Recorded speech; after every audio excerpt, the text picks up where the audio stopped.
Buenas noches, profesor David. Dando respuesta al ítem 2 de comunicación social. Respondiendo primero a la primera pregunta que plantea, dice, ¿qué cree usted? ¿Que todavía se da la manipulación a través de los medios de comunicación convencionales? La verdad, profesor, que pienso que sí. Yo creo que en la actualidad, y respecto de los medios de comunicación sociales, sí se da la manipulación. Ahora, no estamos hablando de una manipulación que dice relación, por ejemplo, con la relación padre-hijo o la relación profesor-alumno, que es una relación en realidad de poder, si queremos llamar de alguna forma, intencionada tal vez, porque los primeros, los padres o el profesor, ¿cierto?, de alguna u otra forma manipulan a los segundos o a los hijos, a los estudiantes, en el sentido de que adopten ciertas costumbres, disciplina, estudios, lo que sea. Por ende, esa manipulación no es la que de alguna u otra forma estamos hablando acá, en este caso particular, y sobre la pregunta y del efecto en realidad que generan los medios de comunicación masivos, sobre todo los tradicionales, como la televisión. Ahora, yo no planteo, ¿cierto? Mi respuesta no se basa en el sentido de que a lo mejor lo manipulen en el sentido de dar noticias falsas, o como se llama hoy en día las fake news, ¿cierto? Sino más bien la manipulación va por el lado de distraer a la audiencia, al público, a las personas, ¿cierto? A los televidentes, en el sentido de distraerlos de su atención para que estos, ¿cierto?, de alguna u otra forma se centren en temas o en cosas más triviales, temas que no son de gran importancia, ¿cierto?, y que dedican su tiempo justamente a estos temas, a su pasar diario, y no precisamente a temas un poquito más profundos, tal vez como la ciencia, la política, las finanzas, lo que ocurre realmente en un país como el nuestro, ¿cierto?, con todo lo que está aconteciendo con, no sé, con la AFP o con un tema un poquito más de importancia. Por lo tanto, ¿cierto?, desde esa perspectiva, ¿cierto?, yo creo que la manipulación va por ahí, va por ese lado, en el sentido de querer de alguna otra forma tomar la atención de la gente, de la sociedad, de las personas, ¿cierto?, y desviarlas hacia un punto en particular que no es lo esencial. Por lo tanto, bajo esa mirada, sí creo firmemente que la manipulación se da actualmente en los medios de comunicación, sobre todo la televisión.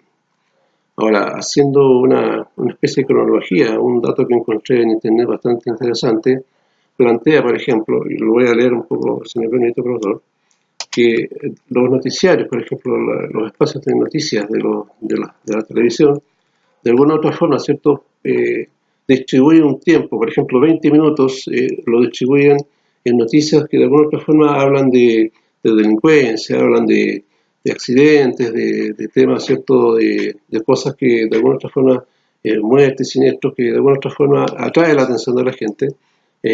Incluso estamos hablando de la delincuencia, tal vez no de aquellos personajes, por ejemplo, de cuello y corbata, sino que de delincuencia de personas que pertenecen a ingresos sociales bajos, de ese tipo de personas. Por lo tanto, esta estadística dice que de alguna otra forma 20 minutos del tiempo de la hora cronológica, más o menos que dura un noticiero, ¿cierto?, lo dedican específicamente a este tipo de información.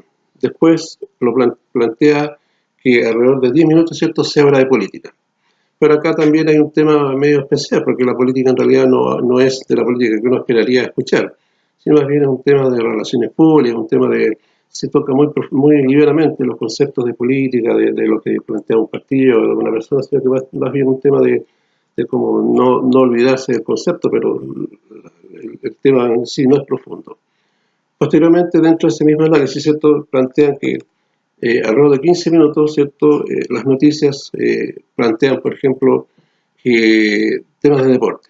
Y aquí nuevamente caemos en el error, por decirlo de alguna forma, que la información ni siquiera es relativa al deporte, sino que más bien hablan de lo que le sucede, por ejemplo, a una estrella de fútbol como un Vidal o un Sánchez, ¿cierto?, que sobre su vida privada, más que en sí de cómo jugaron, cómo se desarrolló el partido, cuáles fueron los resultados, sí, sino más bien temas bastante así como triviales, cosas de ir de alguna forma involucrando a la gente a pensar o a obtener información que nos dice relación con temas un poquito más importantes, aunque el deporte en realidad no sé qué tan importante sea, pero aún así ya hay una manipulación por parte de estos medios a informar cierto tipo de información.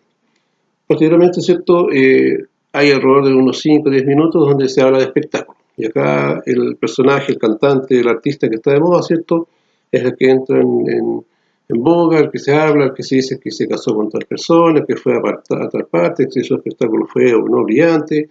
Y sigue esta temática de informar temas bastante banales, bastante poco importantes, ¿cierto? El resto, después del tiempo que dispone, ¿cierto? El noticiero, ¿cierto? Ya lo dedica, no sé, puedo hablar, por decir algo de política exterior, y también ahí uno ve que hay una cierta sesgo o una cierta intención o intencionalidad de estos medios de informar o de publicar o mostrarse en la televisión ciertas cosas. Por ejemplo, nuevamente uno siempre escucha temas de las guerras de Medio Oriente, donde uno ve filmaciones donde gente, niños con armas, con pistolas, con rifles y mucha multitud en guerra, y tampoco se plantea esa política exterior desde otra perspectiva un poquito más profunda, por qué está pasando esto, por qué esto otro, sino más bien es una suerte de información, pero que de alguna otra forma no plantea lo esencial.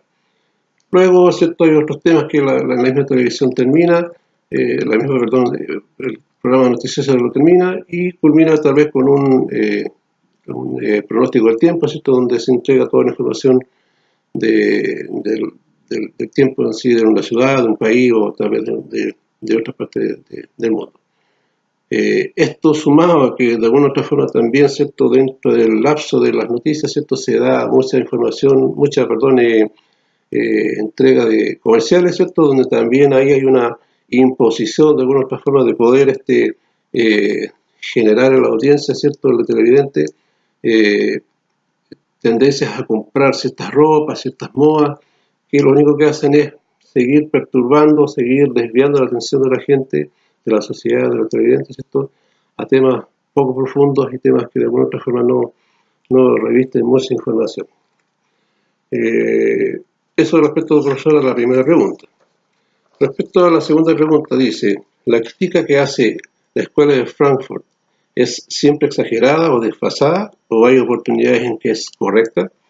Yo creo, profesor, ¿cierto? Basado en toda la información que se ha vertido hasta la fecha y que de alguna otra forma hemos aprendido, yo creo que lo primero que hay que hacer acá es tener la claridad que la información que vierten estos medios de comunicación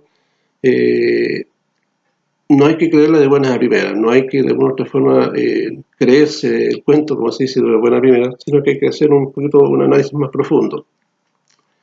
Y tal vez esto pueda darse en el sentido de que a lo mejor uno pueda recibir una opinión de algún experto, tratar a lo mejor de preguntar qué tan verídico es, o que nos expliquen una situación, un hecho, una noticia, y de ahí, a partir de ese análisis, ¿cierto? Que es la capacidad que tiene cada ser humano de poder poner en duda lo que se plantea, se dice, tomar la decisión correcta en el sentido de creer o no creer lo que dice esa pregunta, esa información que te están entregando.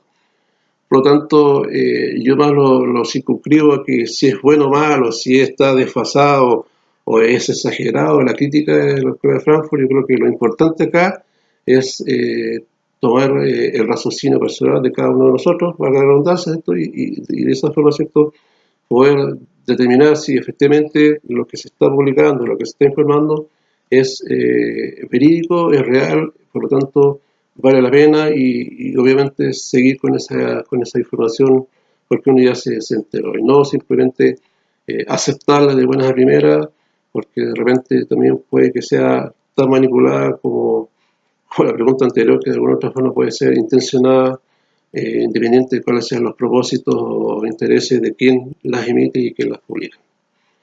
Bueno, profesor David, con esto respondo a las dos preguntas de este examen.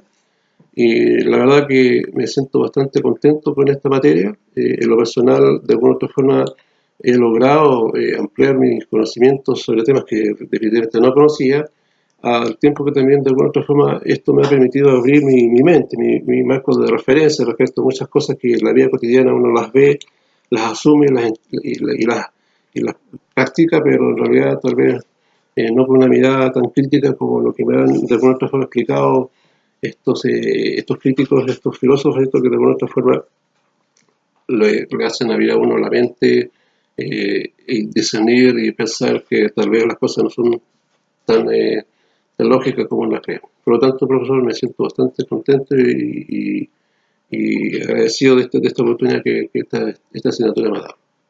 Buenas noches, profesor.